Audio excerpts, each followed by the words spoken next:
డబ్బు ఎక్కడి నుండి తెచ్చిస్తాడు? నేను ఒకటే మాట అన్నా, వీరు ఎవరు గాని ఏం మాట్లాడినా కూడా బస్సుల నుండి కిందికి దబ్బి నూకేస్తా. నేను వినకూడదు. రేవంత్ రెడ్డిని ఎవరు తిట్టినా నేను విని భరించలేని శక్తి నాకు. తప్పు. నాకు 77 ఏళ్ల వయసు. రేవంత్ రెడ్డి ఎంత గొప్పవాడో ఎంత మంచోడో మాకు తెలుసు, అందరికి తెలియదు, ఇప్పుడు పిల్లలకు తెలియదు. అలాంటి మన కొరకు మన బాధల కొరకు కష్టపడి బీద వర్గం నుండి వచ్చి ముఖ్యమంత్రి అయితే తిట్టకూడదు కదమ్మా. ఎక్కడ బాధపడుతున్నాడో ఎక్కడ ఇచ్చిన ఏకున్నా బాధ లేదు. ఆయన ఉండాలి మంచిగా. నేను ఆయన మంచిగా ముఖ్యమంత్రి అయినందుకు దేవుని మొక్కు నా రేవంత్ రెడ్డి ముఖ్యమంత్రి కావాలి అని నేను ఇదే మొక్కినా. నా రేవంత్ రెడ్డి ముఖ్యమంత్రి అయినా సంతోషం. జెండలన్నీ ఒక్కటిగా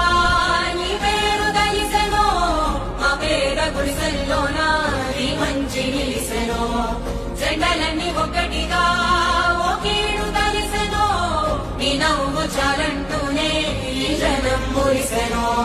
నువ్వు చేసిన సాయం ఊరూర నిలిచెనో, నువ్వు చేసిన సాయం ఊరూర నిలిచెనో.